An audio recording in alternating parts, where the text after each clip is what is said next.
glad you're here. What Dr. Lorenz told me to, ooh, that sounds cool. What Dr. Lorenz told me to talk about was biblical interpretation for proclamation.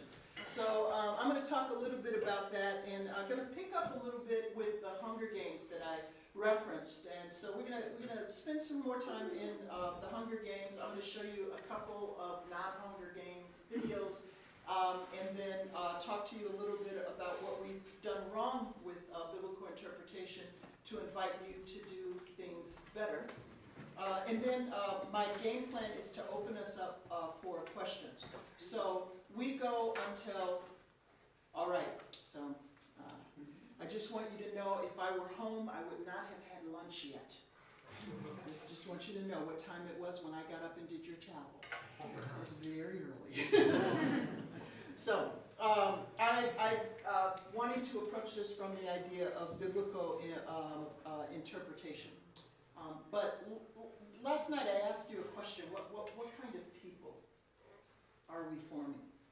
And for those of you who are familiar with the Hunger Games, you know that there was a moment where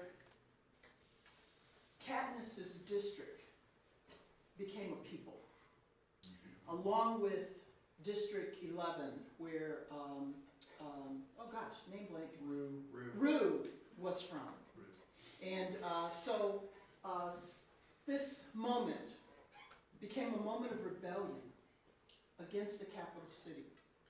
And the interesting thing is that while we celebrate Katniss and we celebrate Peeta and we mourn the death of Rue, which I'm actually going to make you go through in a little bit, the capital city was not pleased. And every once in a while when you do what is right, when you do what is right, you just might upset the folks who are in power. So make sure what you're doing is right. And when I say right, I mean righteous. When I talked about Jesus' resume this morning, when Jesus offered forgiveness, grace, mercy, it looked like justice, judgment. And it made the folks that were in charge think they had a problem. What Katniss and Peeta did to survive, which is what the game is about, surviving the Hunger Games. Yes, they were only supposed to survive individually. But they worked together, and those of you who know the story, so that the capital city changed the rules. Because they knew that they would have, what? A better audience. That it would make for better television. And of course, they changed the rules back at the end, which is a perfect example of those who were in power not wanting to do the right thing, but wanting to do what will get them the ratings. I'm not asking you to be liked. I'm not asking you to seek a moment like this on your behalf. That's what the world tells us to do. But that's not what the biblical story tells us to do. If you haven't heard anything from me these last couple of speeches, what I'm trying to say is it's not about us. It's about God. And the interesting thing is that we know the first century church. You talked about them? You guys have heard of them in Central Kansas. I thought so. We know the first century church. Why? Because they pointed to Jesus. And why do we know Jesus? Because he pointed to the Father. Every time they went to Jesus and they said, "You're good." He said, "Why do you call me good? You're good Jews, you know. Only one is good. God." But everywhere Jesus went, after 400 years of silence, you talked about that, right? Between the Old Testament and the New Testament, just checking on you. Between the Old Testament and the New Testament, we have this prophetic voice. We have this reality of being in exile. We have the people of God not living in God's planned space for them, but being punished in the lands of their enemies. And then God shuts up. 400 years. And then there's this baby that's born. And everything about this Jesus makes people think about the God of Israel. I mean, what do you say when a man walks on water? God, oh, I'm a good Jew. I'm not supposed to do that. There's a commandment against that. I'm sorry. But it was like having a Neo moment. You Matrix fans? Whoa. What do you do when a man spits in the mud and touches a blind man's eye? He can see. God, sorry, I know better. What do you say when you watch radical forgiveness? Nobody forgives like that but God. Now, biblical scholars have argued about what part of John's gospel got Jesus killed. I don't think it was the things that Jesus said that got him killed. I think it was the people's response to what Jesus did. They just kept saying, when we look at you, man, we see God. And for a Jew, that can't be. And yet, the followers after, those who encountered Jesus on earth, wrestled with how do we talk about a holy God in light of the human Jesus? And that's where we got this convoluted theological doctrine that we call the Trinity. No, it's not. You can't find a text for it in the Bible. But it's interesting that in the first century, and what we record as the Gospels, everywhere they talk about Jesus, you see a picture of God in human flesh. And then Jesus makes this promise. You guys are pumped up. You're excited. You're ready to go out and rock the world. I mean, what do you do when you watch your most prized guy die? And you linger around for 3 days trying to figure out what do you do next? And then he's frying fish on the seashore. Come on, now to rock your world and you want to make a difference, but it's not about you. It's about him. And when it's about him, it's about God. So Jesus said, you're ready to rock the world, but I want you to wait. It's like, come on, Jesus, we just did 3 years of seminary with you. What you mean wait? Because the Spirit's going to come. Why? So that you will be image bearers as you were created to be. And that's not what Acts says. No, it says you will be my witnesses. You will testify so that God gets the glory. It's the same story all over again. You just have to have a biblical imagination to recognize it. Because that Spirit that Jesus promised, that's the Spirit that was hovering during creation. That's the Spirit that showed up in a cloud, in a pillar, a fire, when Israel was walking. That Spirit has always been the presence of God among the people of God in the world. And that's why the early fathers came up with this doctrine. How do you put words around it? I want to tell you, sometimes before you give words, you've got to do something that causes people to take a position they never intended to take. And that's not because you want to be lifted up. Katniss didn't want to be lifted up. You remember this scene where she was finding out that she was showing off what her skill was to all of the big muckety-mucks in the capital city? She was at the end, problem with being in the District 12. And they were tired, they were goofing around, they were having a fun time, they were eating. And it was her time to show off in the show. This is the skill I bring to the games. This is what you want to see me do. They weren't paying attention. So she gets a little bit of an attitude. And it's a pretty good scene. Oops.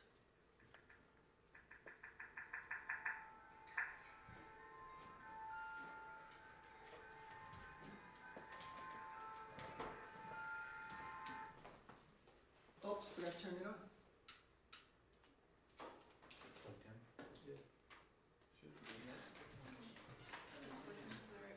Okay, I'll stop it.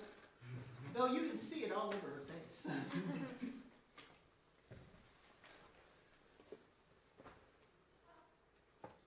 We ready?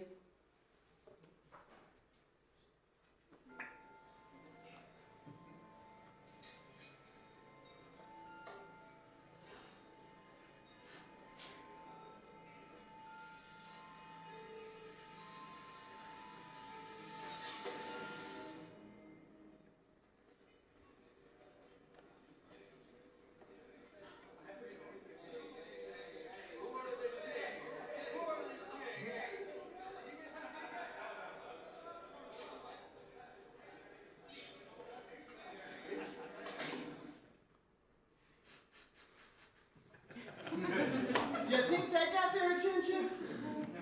Her life depended on them taking notice of what was her best skill.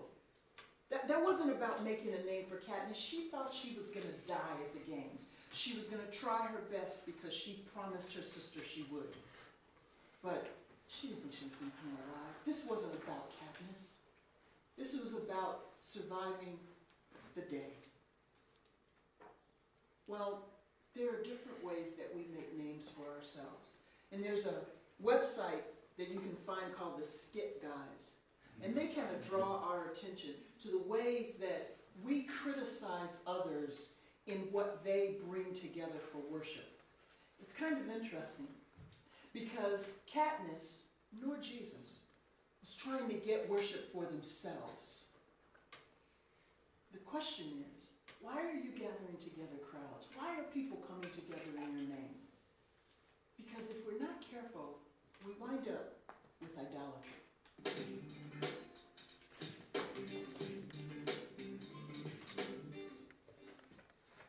I was watching TV the other day, and this show comes on with these religious fanatics.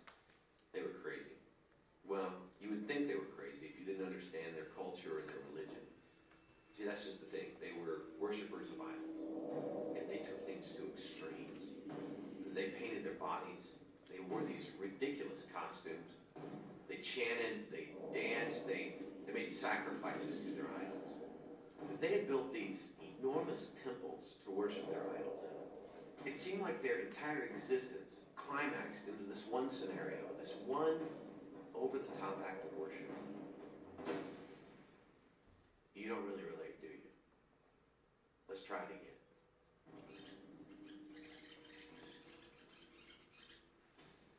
I was watching TV the other day, and this show comes on with these religious fanatics. They were crazy. See, that's just the thing. They were worshipers of idols, and they took things to extremes. They painted their bodies. They wore these ridiculous costumes. They chanted, they danced, they made sacrifices to their idols. They had built these enormous temples to worship their idols in. It seemed like their entire existence climaxed into this one scenario, this one over-the-top act of worship. Idol worship. It's not just about golden calves anymore.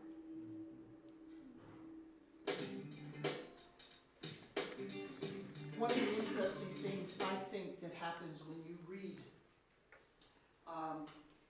The Hunger Games is you become critical.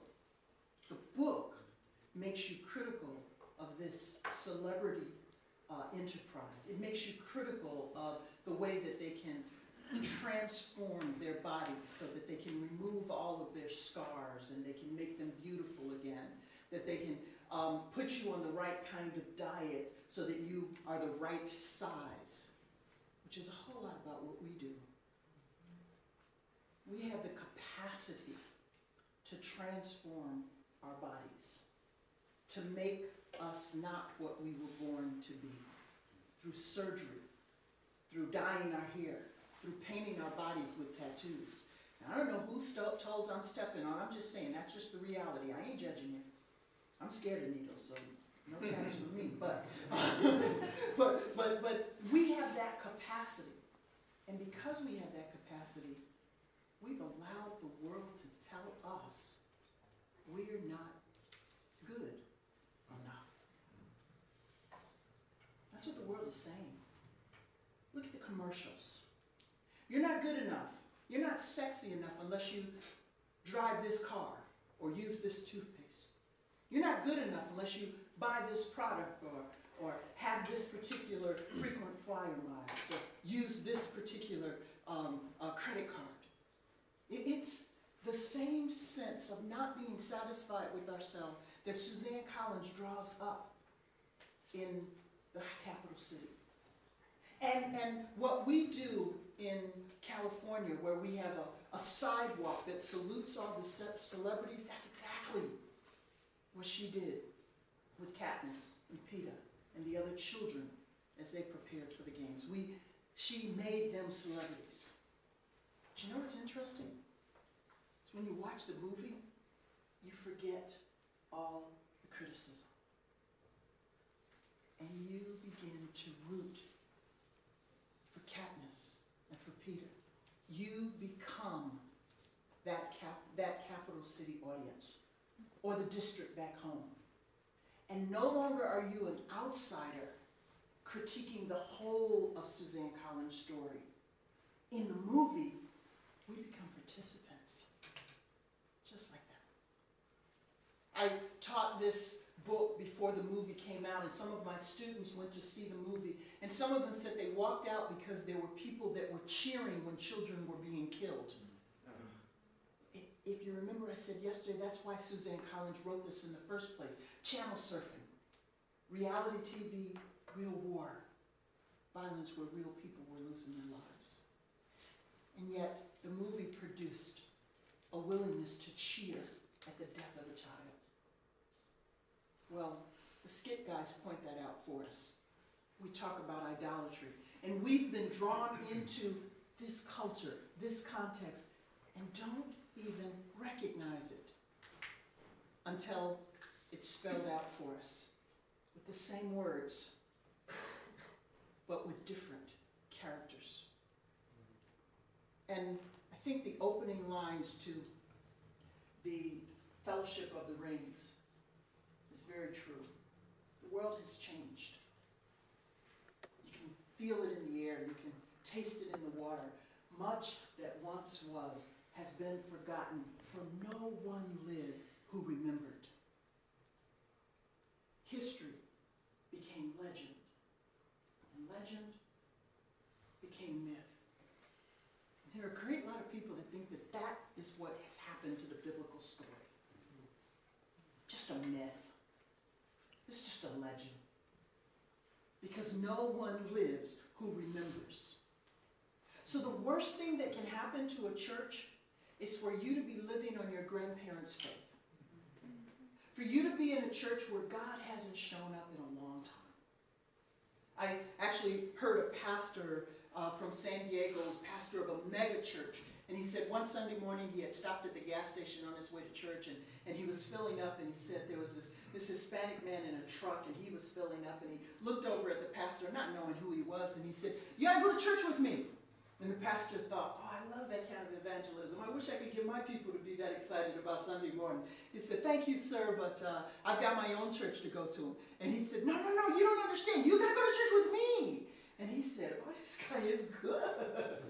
And he said, "Sir, I have my own church, and I think they'd miss me if I didn't show up." You'd like to think that if you're the pastor. And the guy said, no, you have to go to church with me today. And he said, "Why?" He said, "Because Jesus is going to be there." And you know what the pastor said? He said, "I was real tempted to go to church with him because I wasn't too sure if Jesus was going to show up in my place."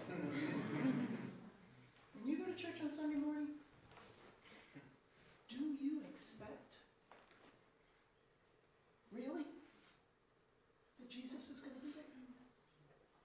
Do you remember what it looks like to have your world turned upside down because God is present? Because if you haven't, let me teach you something I've learned from the Koreans. Pray. Ask God to show up. But worry about it, because when God shows up, God likes to show out. We've forgotten what it's like to have God show up. And I don't know how Glenn teaches, So I may never get invited back here, okay? But there's this problem in biblical education where what we like to do is to tear the text apart. And so we get behind the text and we start talking about who wrote it and who it was written to and what these Greek or Hebrew words might mean in a different context and how we don't know that we're reading somebody else's mail, and we are. But if you allow yourself to be drawn into a story, it makes sense. If you stay with the misconceptions, the misinterpretations, the cultural divide, the time difference, the fact that they're talking about being Jewish and being Christian, if you look for a literal meaning of a word, you might miss what that word means in the story. Let me give you an example. The Harry Potter series.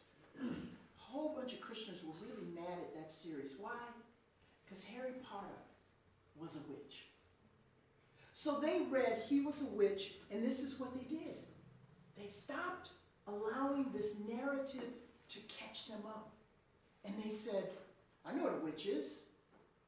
And then they got outside of J.K. Rowling's imagination, and they put all of the definitions of witches from, the Salem witch trials and from, Wiccan practices and all kinds of things that had absolutely nothing to do with that world that J.K. Rowling had created. And they judged Harry Potter. But the interesting thing is that if you allow her narrative to spin, you realize that she has done a powerful story of good versus evil. And she couldn't go to Middle Earth. Tolkien had already created that. And she couldn't go to a galaxy far, far away, because Lucas had taken us out there. And she couldn't go down a rabbit hole, because Lewis Carroll had taken us there. So she did what any great Brit would do. She went to King's Crossing. And she stood on the platform, and she created this magical train that would take you into a world. She called it a world of witchcraft. But when you get beyond that literal words and allow her to spin a tale, you find out that her imagination has not only been charged with a little Tolkien and a little C.S. Lewis and a little Lewis Carroll, but it's also been charged something about a biblical imagination. But you have to read through the entire books to realize, and you have to have enough of a biblical imagination to interpret it for her. Do you know the Bible well enough to recognize where the story has been stolen by the world? Are you fluent, or have you spent so much time behind the text that you don't know how to be in the text? I mean, if you want a literal interpretation, every Christian, you've heard this before, should be driving a Honda. Because in Acts it says they were all in one accord. And I'm real grateful because apparently Dr. Lorenz has figured out who's supposed to brew the coffee. Hebrews. Now allow me to read to you for a few minutes to show you what this looks like without doing biblical interpretation. Because it's more than just what we did in Christian education. It's what the world taught us to do, and we just do it so well. So, this will take you back to my school days. It's called a basal reader. And if you were educated between 1930 and 1970, you probably read a book that taught you to see, spot, run. And the interesting thing about this is that those who learned to read with this basal reader couldn't identify with the children, because they always looked like that. They would play in the grass and didn't need any Clorox to get the grass stains out of their pants. They would roll with spot and never get dirty. They never badmouthed their parents. And kids weren't learning to read as simple as this was. So, to deal with the illiteracy in American public education, this book was introduced. And not only did we get Dr. Seuss made popular, but this cat. You guys know Dr. Seuss? Green Eggs and Ham. These are great, but let me tell you something about this story. It is to one fish, two fish, red fish, blue fish. How the Grinch Stole Christmas. Those are great books. Let me tell you about the Cat in the Hat. This story is told in 1,629 words, using a vocabulary of only 236 different words, of which 54 occur once, 33 twice. The longest words are something and playthings. And there's only one word with 3 syllables, another.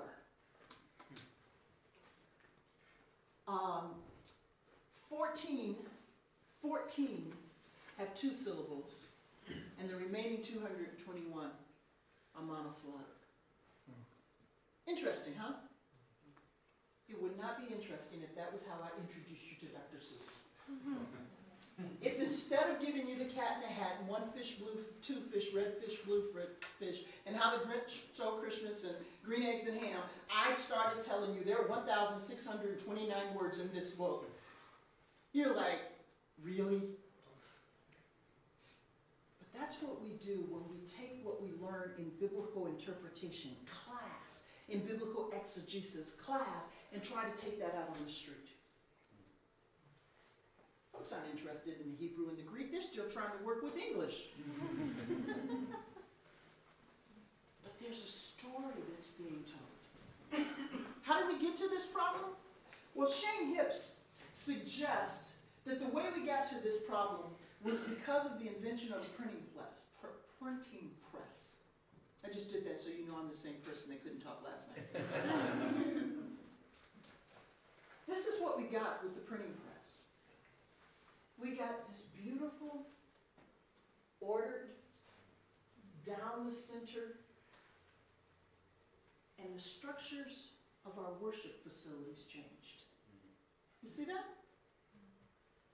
It's beautiful, ordered, aisle down the center.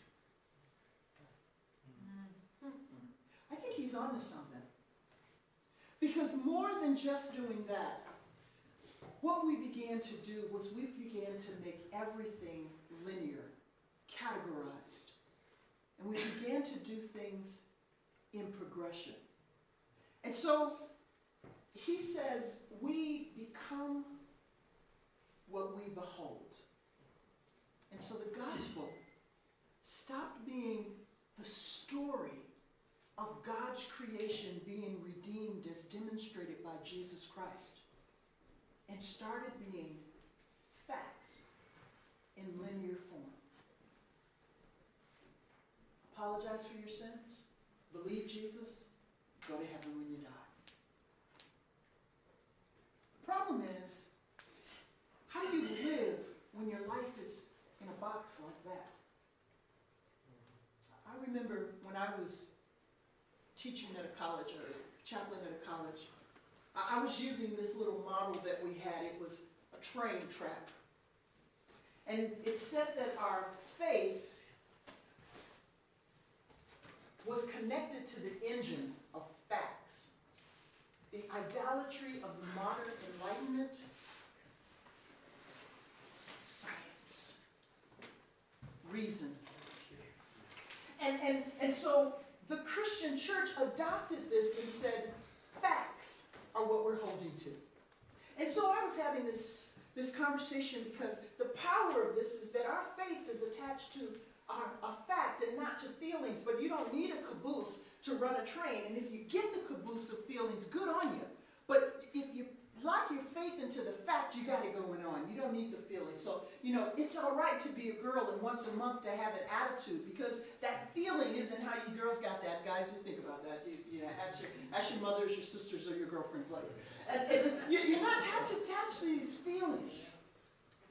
But one of the interesting things, when I asked this young woman, I was going to win her to Christ. I was ready for this argument. I had my little linear form, and I said to her, do change? She wasn't being arrogant. She wasn't blowing me off. She looked at me and she said, yeah. And I thought, oh my gosh, for her, facts change. That's what we teach you in school. Fact, the earth is flat. Wrong answer, we'll change that. Fact, Pluto is a planet. No, we were wrong about that one too. Fact, you were born a boy, but we can take care of that. We have the medical capacity to change that.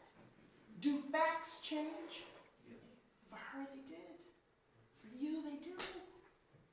So if this is the only way I know how to present the gospel, I'm in trouble. But you know what?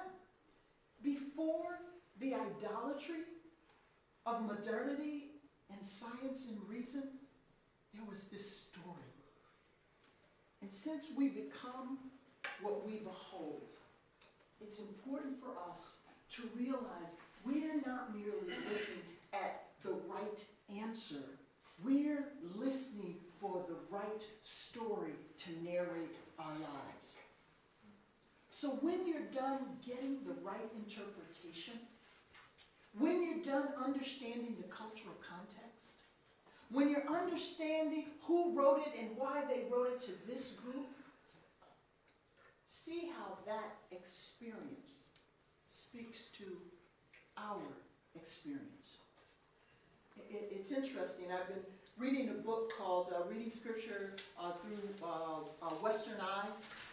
You know that one? It's a good one. And basically what it is a missionary from Indonesia who's pointing out the fact that when we act like the Bible was written in the King James Version in North America so that Paul could evangelize the world, I'm embarrassed to say a United Methodist actually sent that to our general conference and told us that we couldn't change which translation of the Bible we were using because we all know that God gave Paul the King James Version so America could evangelize it. I'm like, really? Who taught you that? But one of the interesting things is when we begin to realize that we don't understand how the way we interpret the Bible becomes bad news for people who weren't born in a North American context. So we're individuals. And so we go to offer you that apologize for your sins, believe in Jesus Christ, and you go to heaven one by one. We'll worry about you. We'll get your folks, your family, your children later. But in communal context, non-North American, non-Western, it's all about their communities. It's all about their family. They don't even know the story that God said in the beginning, it's not good to be for the human to be alone. They don't even know that yet, but they live it. And so when you go over there and you say to them, you know, we're not going to offer your family, your community, Jesus. We're going to talk to you one by one, and hopefully before our money runs out, we'll get all of you. All we have to do is look at Scripture. You know what it says? All over the place. It says that when somebody heard the gospel, they in their household. They in their household became Christian. Now that's good news for a collectivist society. It doesn't work in an individualistic society like we have. But when we go somewhere else, we've got to know their context, and we've got to really know the biblical story. As I'm reading through this book, another piece that really makes it funny for me is we love the 23rd Psalm. 23rd Psalm, translated to this Indonesian language and then translated literally back to America, you get a couple of lines like this. Even though I have to go through this place that the missionaries call the shadow of death. They have no concept of what that means. So it sounds really sloppy. That this place that the missionaries call. Or the one, justice and righteousness will follow behind me in single file. That's a strange visual. Goodness and mercy shall follow me all the days of my life. That for them, when they literally translated and translated back, single file behind me are some propositions. But the worst of all for them, this favorite comforting psalm of us, the worst of all for them, and I will dwell in the house of the Lord forever. What did we make that say? I go to heaven when I die. I get pie in the sky by and by. This is a community that's looking for ham where I am, chicken in my kitchen, tomatoes on my table. This is a society where they respect their ancestors. They don't lock them up in a nursing home just because they retired. Come on. So when you say that you're going to go off to another place, this is how they translate that favorite line of ours.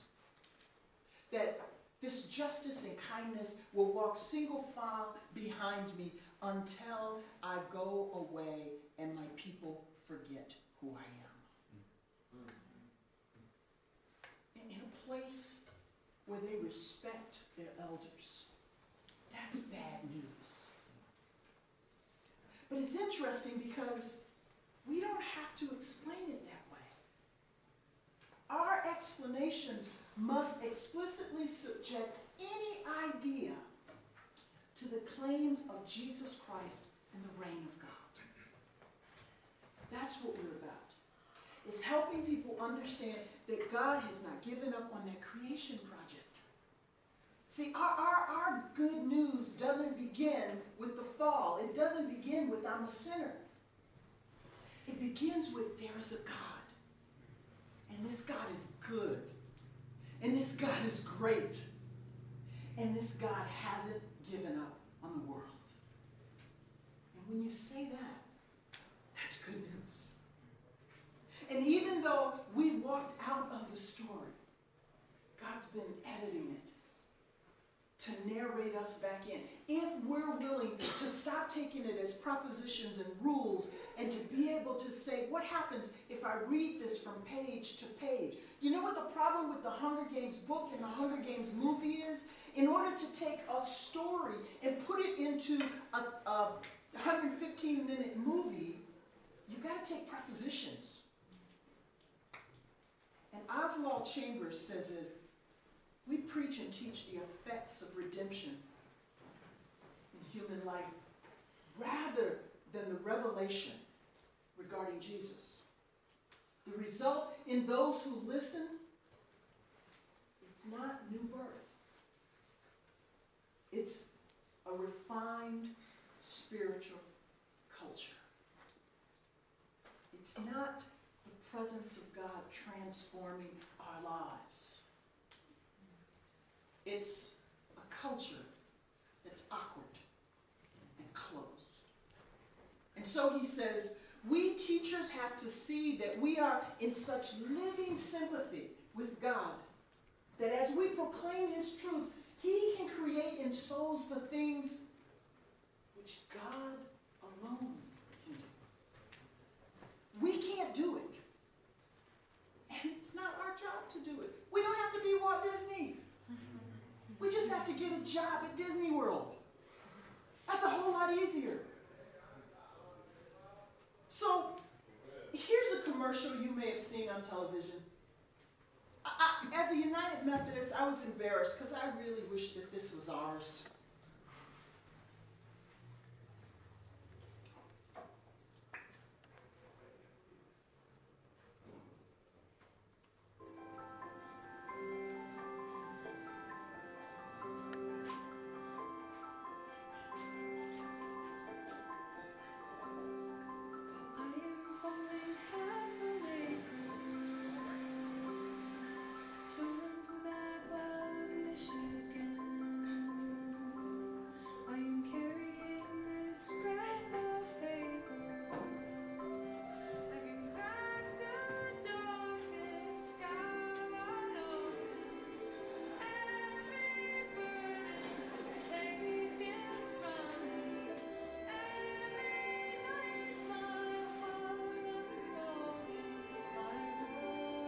When it's people who do the right thing, they call it being responsible. When it's an insurance company, they call it Liberty Mutual. Responsibility. What's your policy? Liberty Mutual. Really? So when someone lets you in line at Target, it's because they have Liberty Mutual insurance? Really? I mean, when someone smiles at you at the red light, It's because of their insurance policy.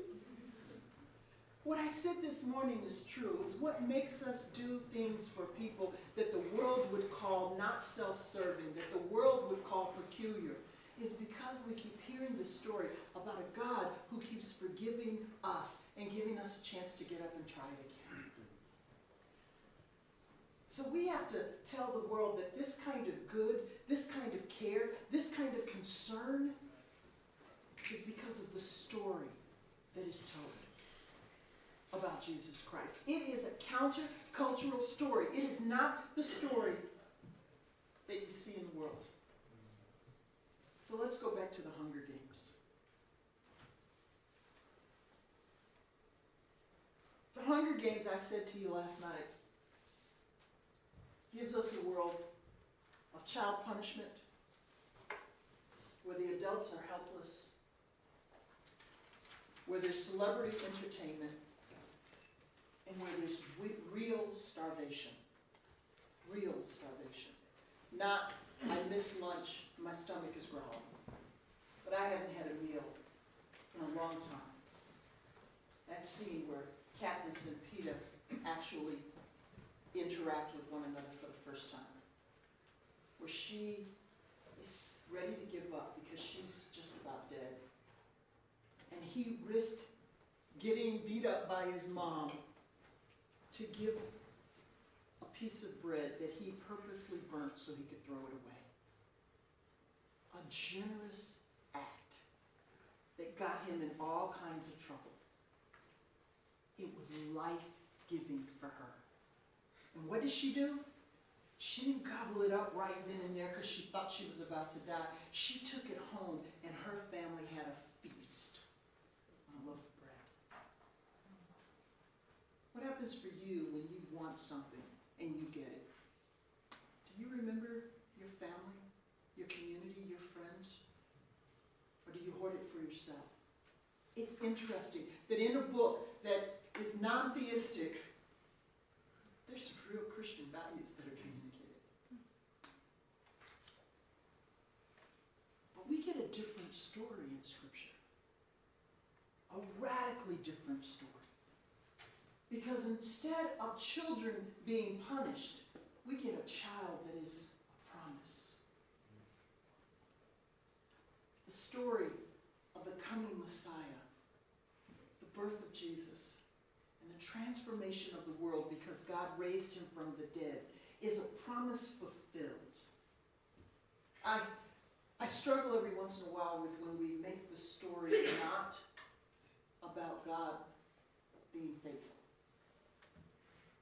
I don't know if you've heard this interpretation of Scripture, but it's an interesting way of looking at the story of the Syrophoenician woman, the Greek woman, the Canaanite woman who comes to Jesus and asks that he would heal her child. And we scholars have spent a whole lot of time saying that Jesus was a product of his culture. He was racist and sexist in the way that he interacted with this woman. And I have a problem with that being promise. I have a problem with the God who I, as a woman of color, have to tell, don't you know you created me in your image? I don't need that God if I'm smarter than that God. So there's got to be another way of reading that text. And that's a text about faithfulness. Yes. It's a text that says, we don't understand that culture, but Jesus knew the disciples who wanted to get rid of the woman. He knew that they were listening. And you know what? Just like the story of Job, Job has no idea he can handle what's about to happen to him. God knows. Read the way the story unfolds. God and Satan are having a conversation, and God says, my servant Job. And Satan says, that's because you take care of him. And God says, no. This is why the book is not the book of joy. Because God takes away all my toys, and I'm going to curse God and die. But God knew Job's heart.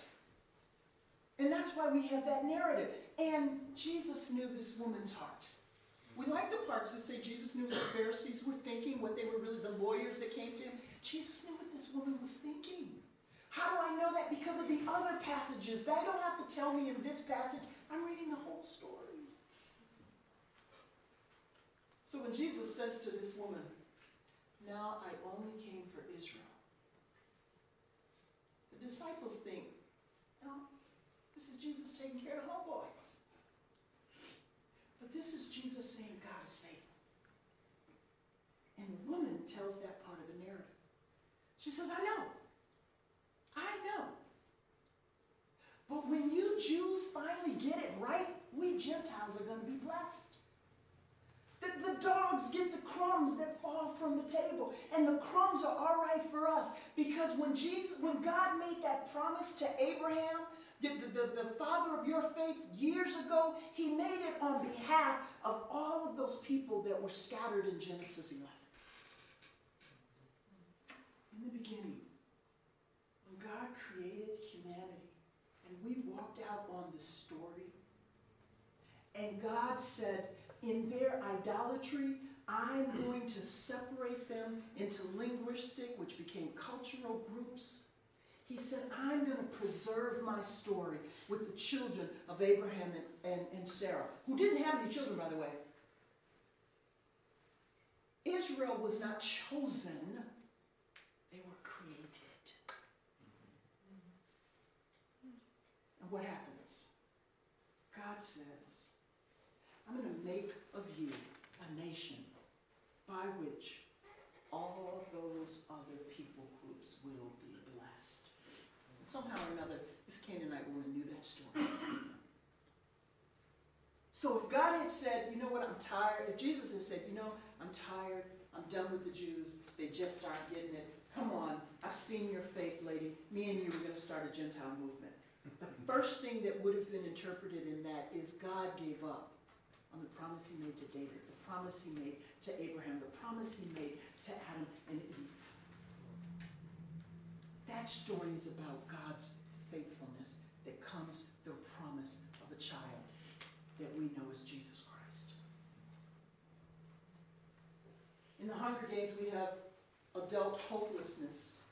And in Scripture, we have stories of the faithfulness of adults. Not the perfect adults, but faithful adults. Those disciples that stumbled and fell, that Jesus kept in school with him for 3 years. And graduation for them, the only one that showed up was John.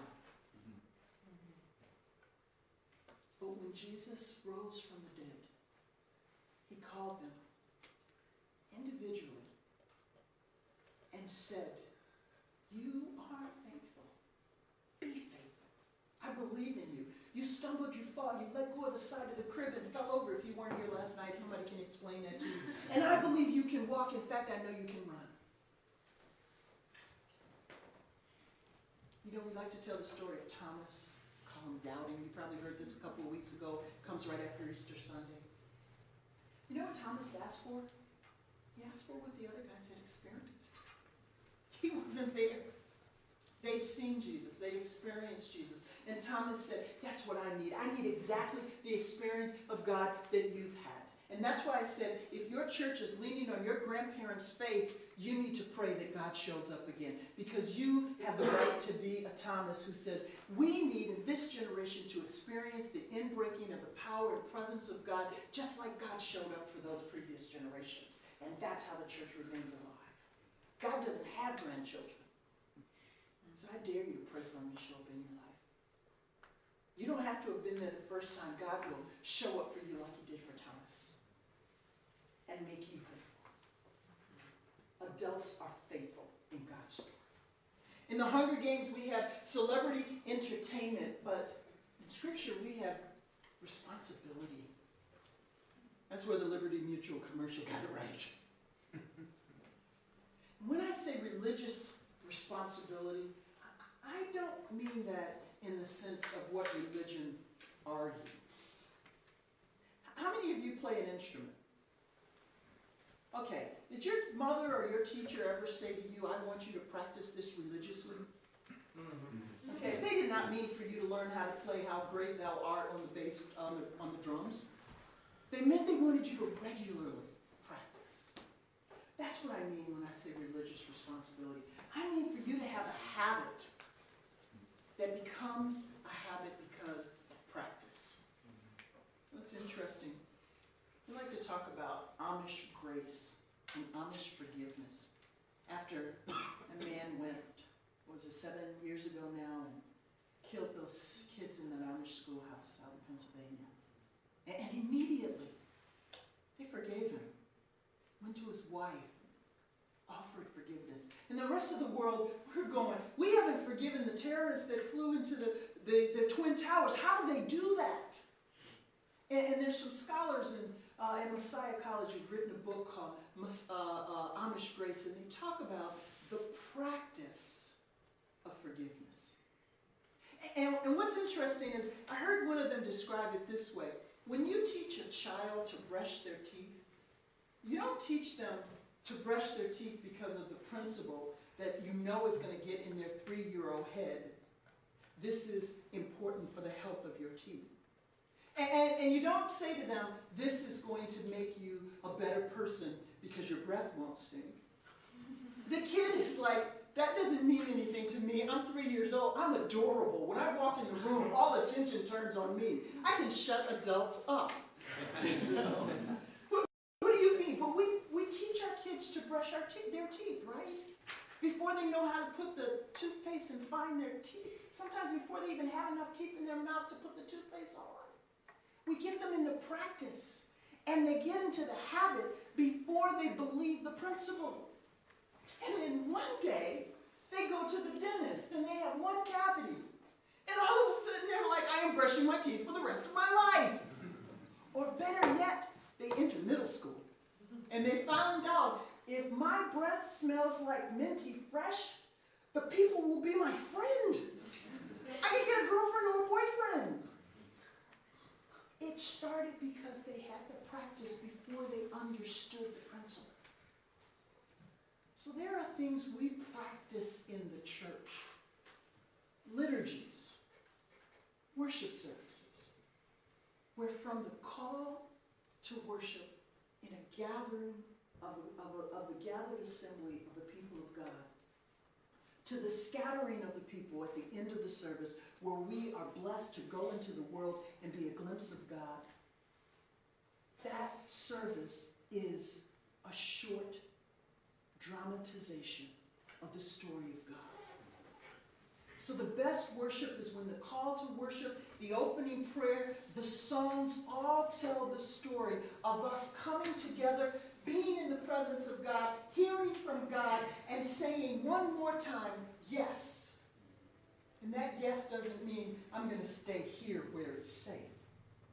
That yes doesn't mean that you practice your basketball or your baseball and you hang out in the dugout or on your home court.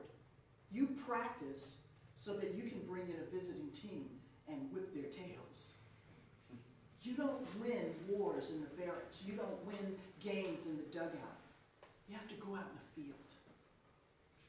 And the world isn't won when we only do it inside the walls of the church. We have to go out into the fields that are ripe with harvest. You know enough of the Bible to know that reference, don't you? Oh, maybe you do have a biblical imagination. And you know what happens when we take this faithful responsibility to task? There's no squandering of resources. There's no giving it to the capital city and letting those workers starve or be without. There's no starvation. In Scripture, we get a story of being satisfied. That's a very different worldview. And the reason that we're satisfied is not because there are resources in Kansas, not because there are resources in North America, but because this is God's world. And God is supplying our needs. And when you begin to trust that, you don't have to hold on to the one cookie that you have because God's got the whole store. trust that? Because that's the only way the world is going to see a difference. Is we can't just be making a name for ourselves. We have to be willing to share because we believe the provider is God, not ourselves. So we're invited not to do what Suzanne Collins does in the Hunger Games, which is to be an observer. It's 12 hours. Sorry, I have to turn the sound down. Oh, I'm good. But what Scripture tells us, not of hunger, but being fulfilled. We're participating, and that's how we receive. I told you in the Hunger Games there is no deity. Everyone is forced to watch. I'm sorry for those of you whose grandparents or parents dragged you to church, and it was boring. I teach preaching so that people will not bore you to death. I think it's a sin and a shame. We got this great story. You should not be bored to death in church. You should not be forced to watch, because there is a God, and God is with us. And God invites us to participate. The Hunger Games tells us there's scarcity. God tells us there is an abundance. Suzanne Collins tells us the world is competitive. But Scripture tells us God is calling us to be a community. And I told you yesterday, these are the best stories that Hollywood are trying to tell. You know how the Hunger Game ends? Ultimately, it's death. That is not the story we have. We get life. We talk about eternal life as if it's pie in the sky by and by. You know what Jesus said life is? There's a point in Scripture. We all know John 3:16. The Baptists tell us that that is the Reader's Digest version of the Bible. I think they're right. I grew up a Baptist, so I got to hold on to that. We remember that one, but you know what? If you eavesdrop along with the disciples in terms of what Jesus is saying, when Jesus is speaking to God in John 17, we find out what Jesus thinks is life eternal. And this is what he says. He said, and this, John 17, verse 3, if you want the zip code, and this is life eternal. He's talking to God, that they would know you and the one whom you have sent, Jesus Christ, his only Son.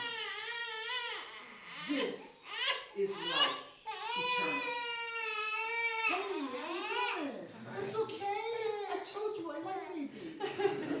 It's okay. She'll get used to my voice. She'll get used to my voice. It's kind of weird to hear for the first time. I'm sorry. See, she's already getting used to it. You're going to have to stand and rock for the whole time. You do get that, don't you? Okay. When my secretary had her baby, it was really funny because she worked right up until she had the baby. And when I went to see her for the first time, it was really cool because apparently she recognized my voice the way she recognized her father's. And so the baby reacted to me walking into the hospital room the way she did. Rick and Cat Inns. Cat Inns, Rick Inns. Oh, yeah. Yeah. So, where was I? Ultimate life. Jesus says, this is life eternal. To know God and the one whom he has sent. In the beginning, when humanity walked out on God's story, they were given one prohibition. They were given all kinds of permissions and a playground of earth to play on. One prohibition. They had to make a choice. Do we live in the relationship with God? Or do we take this temptation of doubt? And they chose doubt. They chose to believe the lie that God was holding out on them. And what was the result? Loss of knowledge of the one in whose image we were created in. The attempt to make a name for ourselves. That's the major sin in Genesis 11. They wanted to make a name for themselves. The evil one said to Eve, God's holding out on you. You could be like God. You know what she should have said? You mean more than having the birthmark? Divine facsimile? How much more like God can I be? I'm created in God's image. That's not what she said. She said, you think God's holding out on me? She let that doubt creep in. And she lost the knowledge of God. She lost life. And Jesus came back.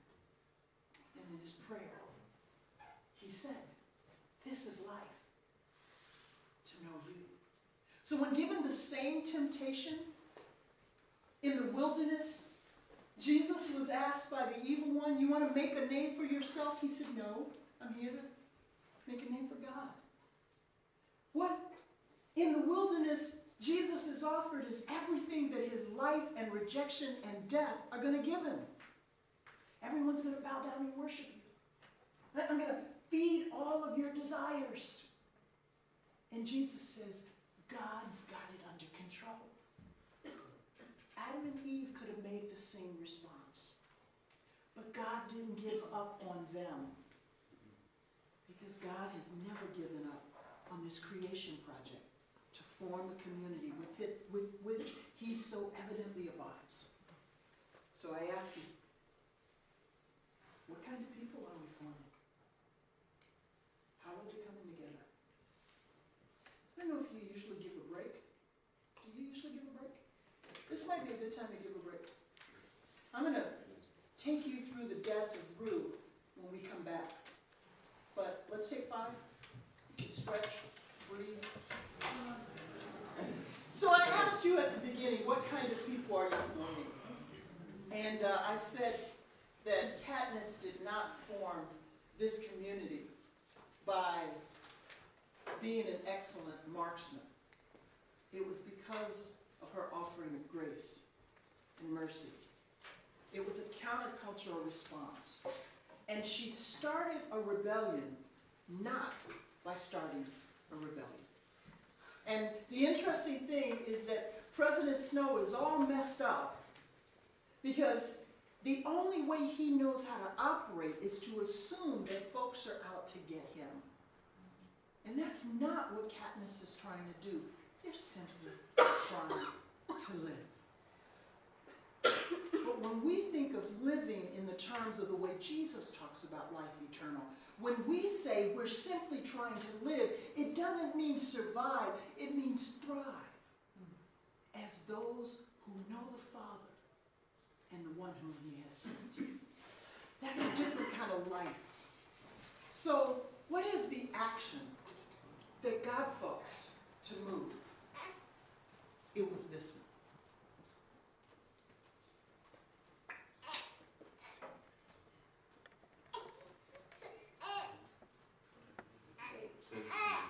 You said what? Oh, it's unavailable. You too. Oh gosh, I can't find it that quick. Well, oh, wait a minute. This one.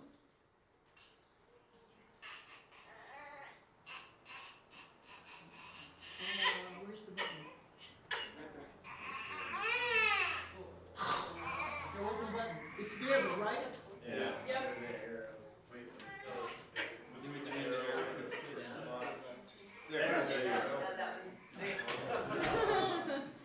Okay. Space bar work? I can always click what? Space bar, Danny? Oh, no, you got Oh, there. Go back over to Mr. maybe? Okay, let me highlight it. Where's it at? No, just press Tell me space. when it's yellow. Just on your. Is it yellow? Yeah, it's yellow, but it's blue too. Yes. Okay, excuse me. Do, Where's it? Ah, why didn't I do this while you were taking a break? Because I didn't know it was broken. Alright, so maybe if I do this, and this, and that, and that, and that, and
his people was not an act of hate or war, but an act of grace, of love. One of my students, to fulfill the assignment I gave them, how do you preach the gospel to those people? To the capital city? How do you preach a gospel where they know no God? They know no Jesus. They know no church. This is what they know. And one of my students began, as the movie did, Katniss singing. First to her sister, now to who was to be her enemy. The objective of the games is for Katniss to kill off everybody, including little Rue. And later on, those of you who know the story know that the young man from Rue's district spares Katniss's life. In a moment when one of the other tributes was going to kill Katniss, he killed the tribute and let Katniss live because of this act.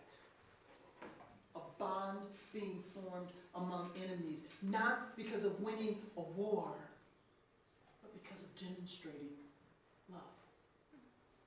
Katniss was at risk, if not from the other tributes, from the capital city who didn't want this rebellion that we saw at the end of this clip. But she was going to take it no more. It was so much a part of who she was that she had to offer this generosity. And so this student talks about that moment when you felt with her the pain of death and you felt the hope of that hospitality that was shared.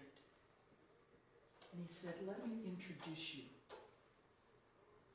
to the real game maker.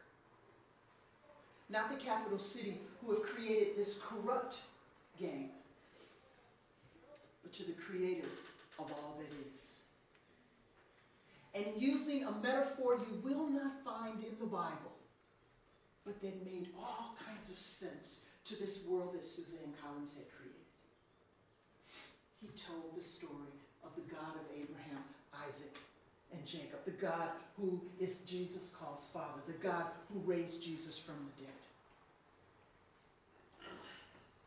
Do you know the story of God made known in Jesus Christ so clearly that you can step into any context and introduce them to the God that raised Jesus from the dead? Because that's what biblical interpretation is for. It's not for you to show off your Hebrew or your Greek. It's not for you to say to your churches that you took a ministry course and you got an A in the language course, or you did an exegesis and you can take them back to the original context. It's for you to understand that context so very much that you are excited to go behind the scenes and sit in this class. But when you leave, you don't tell people, the Cat in the Hat has 1,629 words, of which only one has 3 syllables. I don't care about that until I know how great a story the Cat in the Hat is. And your people won't care about the Hebrew and the Greek until you make the presence of the ultimate game maker known. The presence of the Creator God. Until you give them back life eternal. Just to know the Creator and the one whom He has sent. That's what biblical education, Christian education, ultimately is all about. And if you don't get it in your churches, get it in your college career.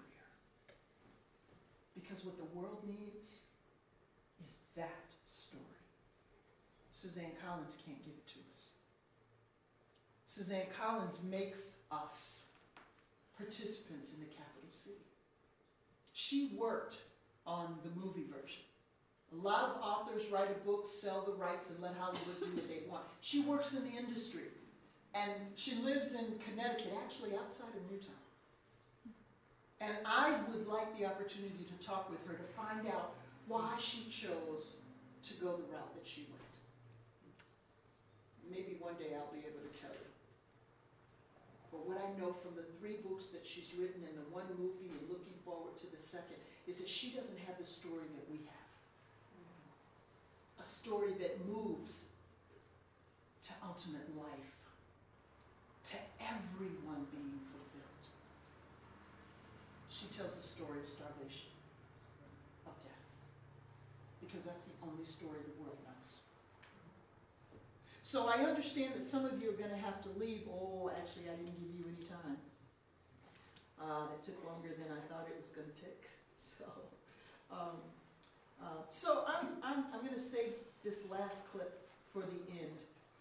But what I want to say to you is God has a story too. And it's the story we need to tell.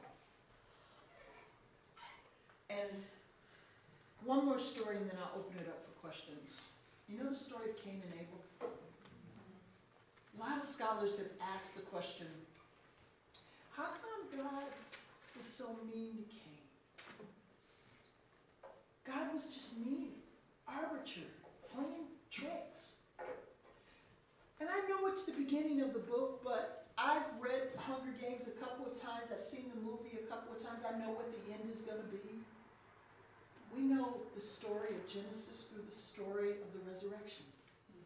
And the resurrection tells us God is faithful. God is good. God has power over death and evil. So when I go back to Genesis, I have to say, how do I trust this God? Maybe I'm reading the story wrong if I think God is playing tricks on Cain. So I read the story again. And it turns out that Cain is on a first-name basis with God. God's talking to Cain. But just like his mom and dad, Cain's not listening. And even though he goes through the motions of the rituals of church, his heart isn't thinking about God, it's only thinking about himself. And he's got his eyes on what he sees God is doing for his brother, that he can't see what God is doing for him. God isn't talking to Abel. Abel doesn't seem to be on God's fave 5 list. It's God and Cain that are having conversations. But Cain doesn't see that. So what does God say? God says to him, Cain, you're about to mess up. I'm just here to warn you. You got this, man. But you just got to watch out. Cain ignores God. What's the matter with you? Why are you so upset? What's the matter with your face? That's the Hebrew. It says, did you read the text? Cain ignores God. He goes, he takes his brother out, and he asks, what? What you questioning me about Abel for? Am I my brother's keeper? Yes, Cain. It's not good for the human to be alone. We are our brother's keeper. And when Cain realizes the punishment, not just what's about to happen to him, but what he's done, Cain says, I can't handle this. And God, being faithful and merciful and kind, says, you know what? I'm going to put you in a witness protection plan. I'm going to mark you as mine so no one will take you out the way you took out your brother. That's grace. That's mercy. That's forgiveness. That's good. And that's God. That's how I read that text. Whenever you are being introduced to a text and somebody tells you that God is not good, read the text again. Because the one thing we know about God is God is good. You sang it this morning. And if you mean that, then don't let anybody take that away from you. Because that was the very first lie that the evil one gave to Eve and tried to give to Jesus. And we are Christ-like. We are like Jesus. So we can say, I don't need to make a name for myself because I'm a divine facsimile. I'm made in the image of holiness. God's got me, and you can't have it. So let me stop, and that's my way of reminding you of God's story. But hopefully I've given you some questions, some want to ask me something. So put me on the spot right now as I've messed with you. You never know what that means. Yeah. How did you take the Hunger Games and go back to the Bible when you started reading the book for the first time? How did that hit you? How did it hit me?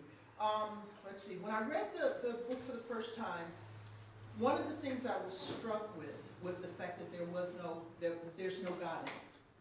Okay. So one of the first things is like, wow, I'm actually reading, like I'm a big Babylon 5 fan.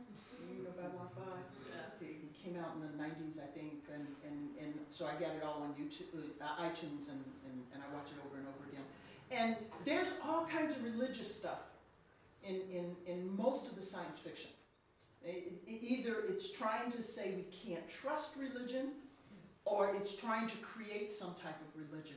But she didn't have any religion in it. So that was the first thing that got me. And the reason that got me is because, as I mentioned earlier, I think yesterday, that Diana Butler Bass describes our current contemporary society as a society that is post-theistic. A society, that wants spirituality without the God of Jesus Christ. And that's what Suzanne Collins has given us. The other is recognizing the community that the districts each are. And the fact that it's supposed to be a forward thinking of North America. And as I said, I think yesterday, we have a different telos. We have a different end. Right. So this story has a destructive end. And if God is missing, that's the only end. Okay. And those are the three questions that sort of kept rolling around for me. I kind of do that with everything, like with the Harry Potter series. If nothing else, then how does this story work? And it works by being truthful, by somehow or another. I don't know about you, but when we were doing that scene where Rue was dying, even though I know that clip and I've seen it in the context of a movie, I get chills just watching it every time. That's true. That makes for a good story in Hollywood. And it's moving, it's going somewhere. The problem is this story goes to death. So that's, I always try to tell the countercultural story. It's having enough of a biblical imagination.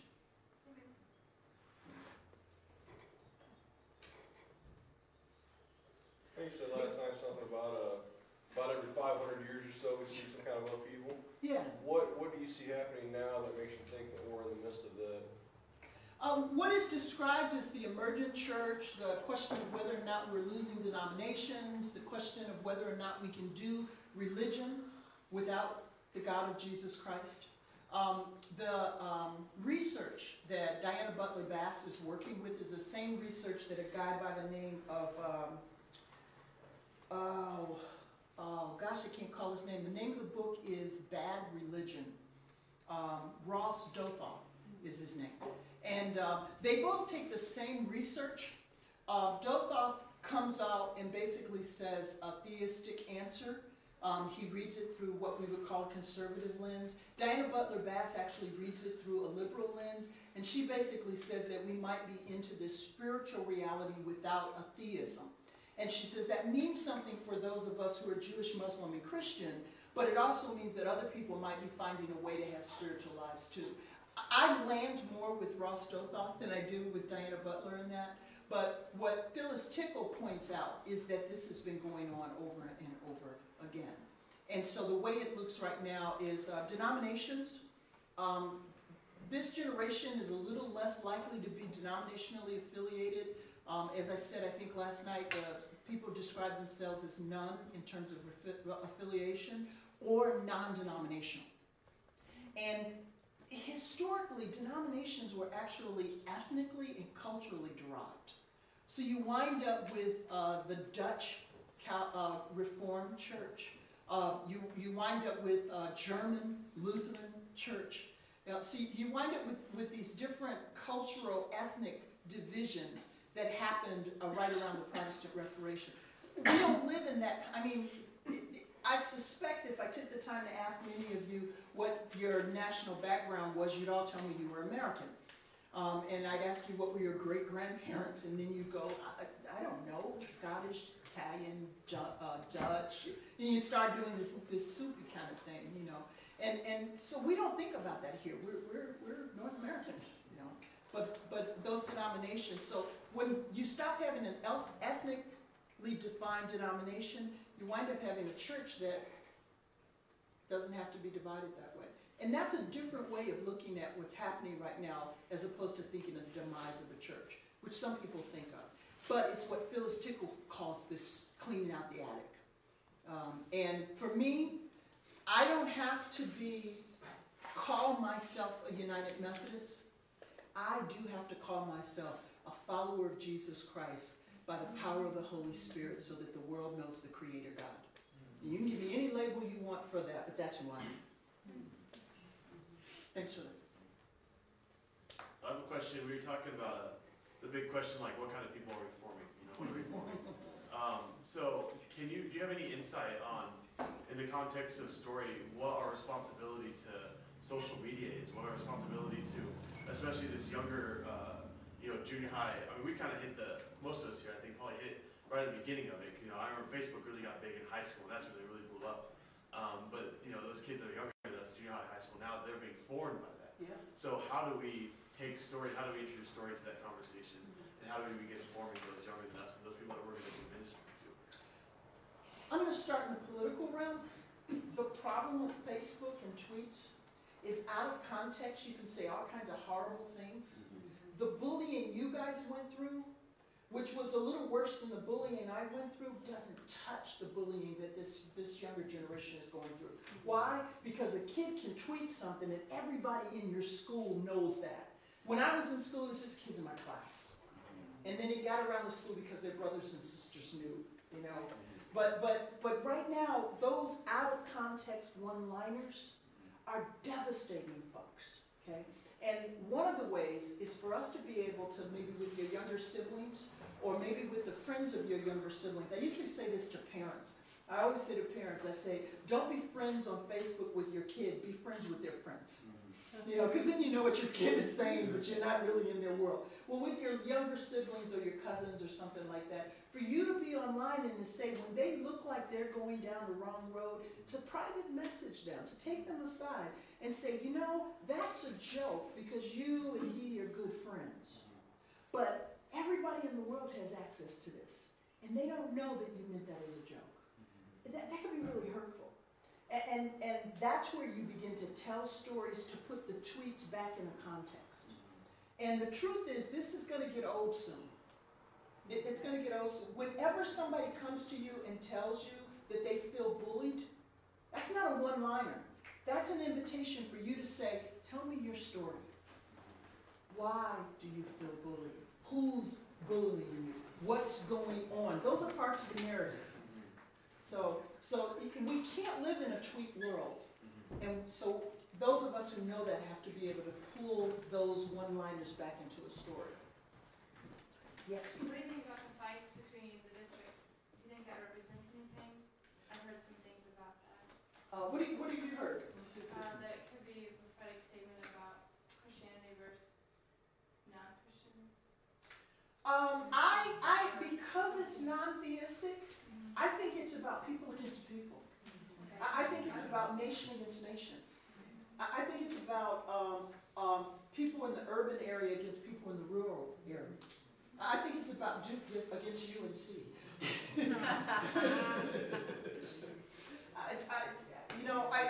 I appreciate, I've been telling you to read it through a Christian lens, but I also think because it's a non-theistic context, that what we have to realize is that this is the way the world is going. And we don't go there. Or do.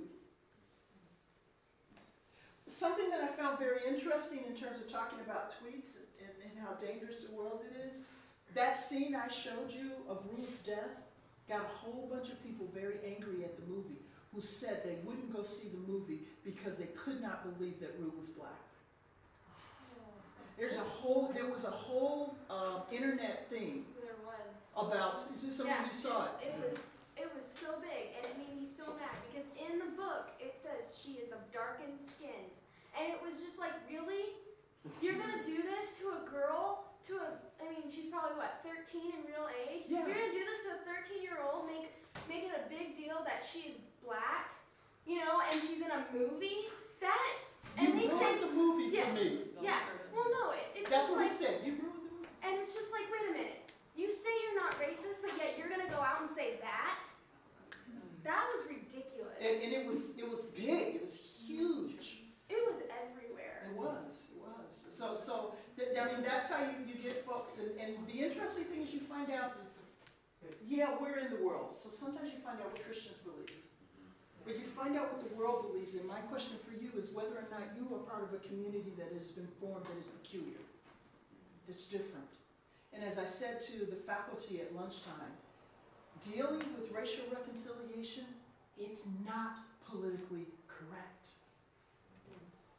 The world really doesn't want to do it.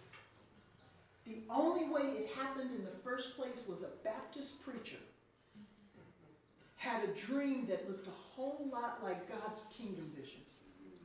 And until you guys begin to take that on as a church mandate, I do not put my hope in the government. But I do in God. We're the only institution that has a mandate to be multilingual, multicultural, intergenerational, across status lines, across all of the divisions of the world, because the divisions of the world are a consequence of making a name for ourselves. But anyway, I digress. Or maybe not. Dr. Moore? Yes. We'd like to back up just kind of right to the beginning of this afternoon session, talking about the scripture and the translation and community and all of that. Being a person of color, and I myself, I may not look it, but I am a Native American. I'm of Cherokee and Iroquois descent, as well as Irish and Scott. So I kind of understand that mixed ethnicity is a word. But looking at some of the things that were said about community and the fact that we have in America, if you will, the idea that we're individualistic, we're, you know, it wasn't that way at one time. The tribal people, and there are still tribal people in this country who still live this way, that take their elders into their home. You know, I get married, I don't move out. I take my wife into my household, and if her family is elderly, we take them into the household. We just add on in the tribal sense, and so there's still that out there. You know, so it's almost, I don't want to say it's because we've been westernized, because we've not. We've been Europeanized. Yeah. You know, it's the Anglo-Saxon, so forth. How do we rebuild that community? Not just within the Christian community, but community as a whole. The way that the community as a whole, the world, is going to be changed is when the church gets it right. I mean, the interesting thing about what happened that put Paul on a Gentile mission is that the Jews got it because of the resurrection of Jesus. And we have to remember that who did the Passion? Mel Gibson. When Gibson did the Passion, somebody said to him, "Why did the Jews kill Jesus?" And one of the things Gibson says, because he wasn't Italian. I mean, if he'd been Italian, he would have been in an Italian neighborhood, and the mafia would have taken him out. And then there's a sense at which Jesus was a Jew in a Jewish context, and so in his neighborhood he got killed. Okay, but there's a reason for that. A prophet is not Promise. accepted. Except in their own home. But you're also gonna get killed at home. I mean, yeah, you could, get in trouble while you're traveling or something like that, but, I mean, if they did a statistic on how many people were killed in their own zip code, okay, and so, but there's a reason for that, and that reason is that the promise was made to the people called Jews that were Israel, that were the children of Abraham and Sarah. But the promise was made for the sake of the other, okay? So the Jews getting it right meant that they extended community beyond their small group. So in the first century, the first followers of Jesus, who we call Christian, they were Jews and Gentiles. Because they were Gentiles who followed Jesus. And when Paul went on his missionary journey, there were more Gentiles that followed Jesus. And why? Because the Jews got it right, the doors were open. And the way it is for us today is when the church gets it right, when we stop trying to be like everybody else. 1 Samuel 8 is scary. 1 Samuel 8, Jews go to the prophet and they say, we want a king. Why? Just like everybody else. And Samuel is like, he's like, oh man, they don't love me. And God says, Samuel, this ain't about you. It's about me. So I'll give them what you want. Medea was right. You gotta be careful what you pray for. Yeah. But before you give it to them, tell them what they're gonna get. What are you gonna get in a governmental, political leader? You're gonna get someone that's gonna keep you in war and send your sons and daughters to war. You're gonna get someone who is gonna take care of their cronies and take your best land and your best crops, which begins to sound like the Hunger Games. And that might not be the Hebrew interpretation of it, but it's a literal translation. Read 1 Samuel 8 and see what God's warning is to the people. And then think about how we feel in our most recent elections. The war we're in, the fear of who is running our country. It sounds a whole lot like the warning that God gave Israel. Harbinger. Hmm? The Harbinger. The Harbinger. Yeah. Forgot the author's name, but yes. I can't think of it. Yeah. So there's a recognition for us to understand that all of this is about us step outside of God's story and to begin to realize that whenever we put someone in power like that, politics, ethnic, my nation over your nation, it's not God's will.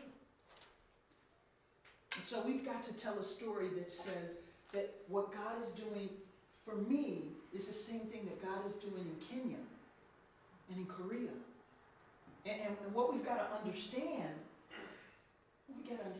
is that if the Christians, or even just Jesus, took on the religious leaders of his day, the Pharisees, then it might be that the Koreans and the Kenyans are going to take over the Kansans. I always use that K, but I've never been in Kansas to do that. I could give you trouble here. I'm a preacher, and it's a nice alliteration. But here I am. But the truth is that who's being faithful to the story of God, not the story of nation. And right now, it might be the church in South America, and the church in Africa, and the church in Asia, more than it is the church in North America. And the question is, are we willing to say, it's not about me being a U.S. citizen. It's not about me being a Republican or a Democrat. It's not even about me being a Kansan. It's about me being a Christian. And if the best place that I can hear and be a part of the community of faith is to hang out with some Koreans or with some Africans, I am there. And that's when you know you're part of the family. What do you raise your hand? I was going to say, what do you think about, though, the fact that the Christianity is so split up? I mean, you have liberal Christians and conservative Christians who, I mean, they're as bad as everybody else. How does that conversation even start? Exactly right. I have a whole presentation that I do about the fact that the way we talk about being Christian, we modify Christian. So we don't talk about being followers of Christ. We talk about what kind of follower of Christ we are. So there's Miroslav Volf tells this story of meeting a guy from Colorado. It was a non-Christian, and he was from Colorado Springs. I mean, Colorado Springs is like where all the evangelical Christians go to hang out, right? And so this guy is from Colorado Springs, but he's not a Christian. And I don't know, they were on a plane or something like this, and it was a friend of Miroslav's that told him this story. He said he was talking to this guy, and somehow or another the guy finds out he's from Colorado Springs, and so they have this conversation back and forth. And the guy from Colorado Springs gets that the guy he's talking to is a Christian. And so he says to him, what kind of Christian are you? Because that's the way we've sold ourselves to the world.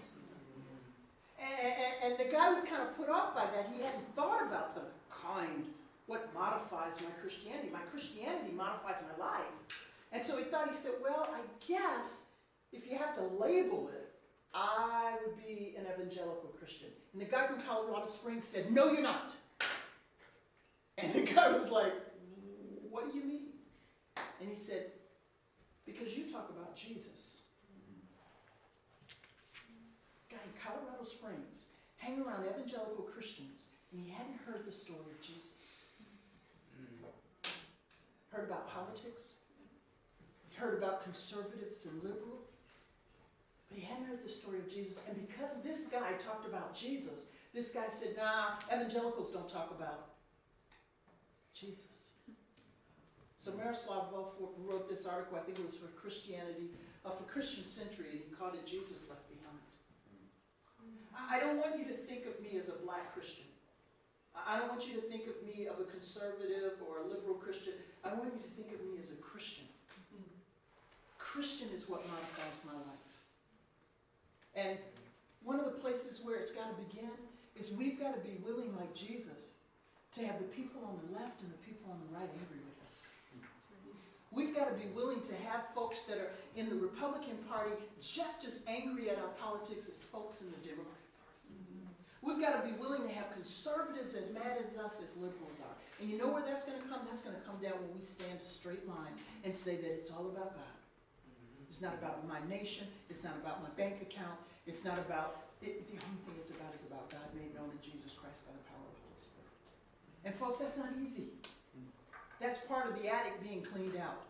Your task as Christians in this world is tough.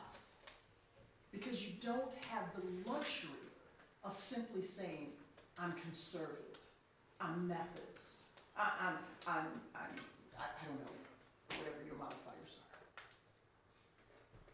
You have the call to be committed to being followers of Christ. Let me give you a quick example because we're running out of time. We're really running out of time. I'm in trouble on this one, and so it's good we're running out of time.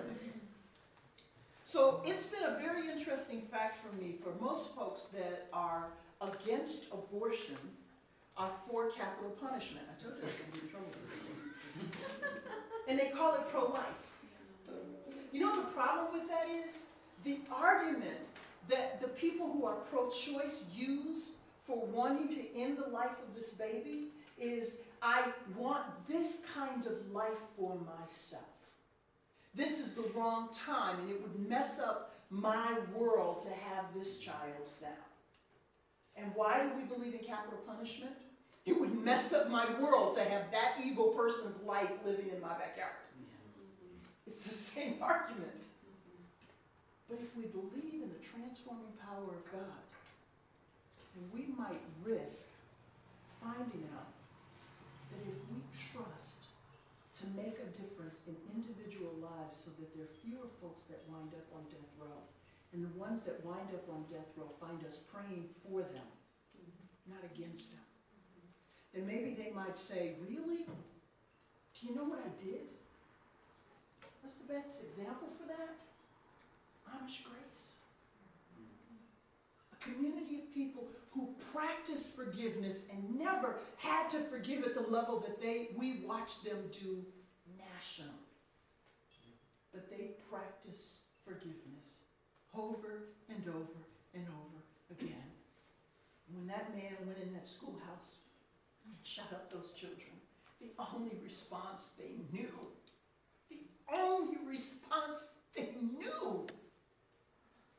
was to say we need to tell his wife we forgive him.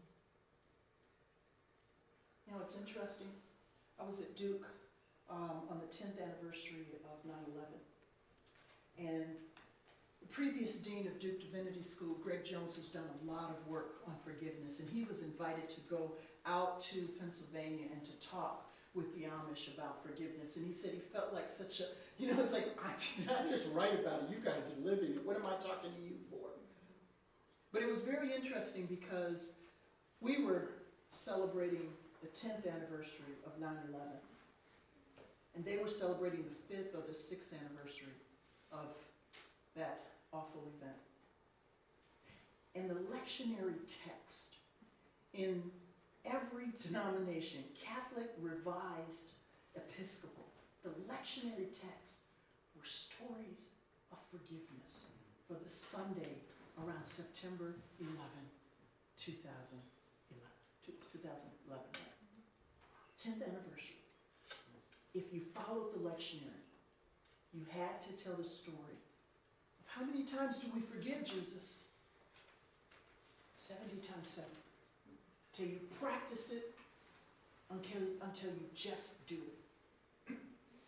Or you had to tell the story of Joseph and his brothers.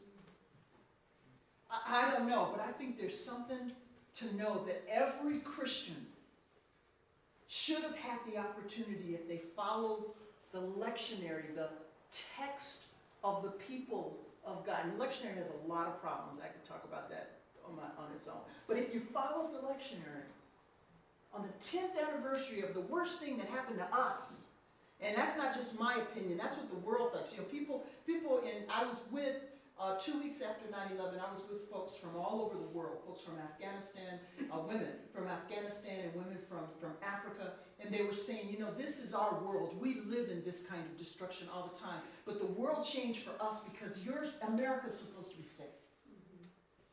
We understand your fear.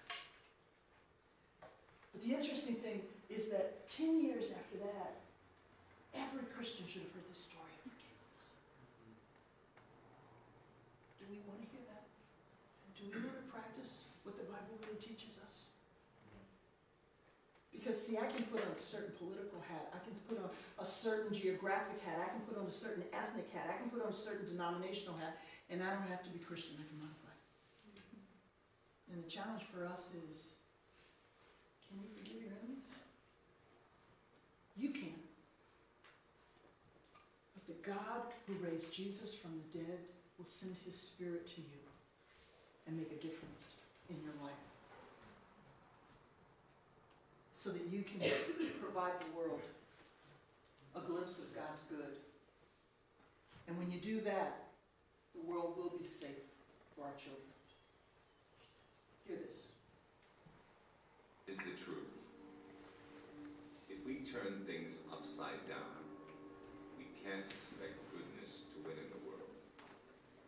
I would be lying to you if I said that the human race has a great future ahead, that altruism could replace egotism, that your lives could be filled with joy, that your children could be safe and healthy. Before anything, you must know, the human race does not deserve these things. And I am convinced of this because I know you. Corruption and hypocrisy are in your nature. Compassion breeds weakness when only the strong survive. And I refuse to believe, under any circumstance, that you can turn things around in the coming years. This world may be sinking to new depths, but there are even more revelations to come. The human race has only one destiny, and whether you like it or not, this is what is real. I am the Lord your God, and you should know that I believe exactly the opposite. I am the Lord your God. This is what is real. And whether you like it or not, has only one destiny. There are even more revelations to come. This world may be sinking to new depths, but you can turn things around in the coming years.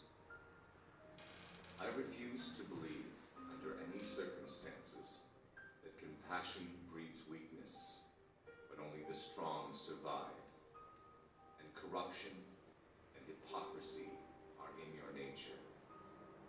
And I am convinced of this because I know you. The human race does not deserve these things. Before anything, you must know that your children could be safe and healthy, that your lives could be filled with joy, that altruism could replace egotism. The human race has a great future ahead. I would be lying to you if I said that we can't expect goodness to win in the world if we turn things upside down. This is the truth. So flip the script. Flip the script. Tell the world God's story, and it will be safe for our children. God bless you, and thank you for your attention.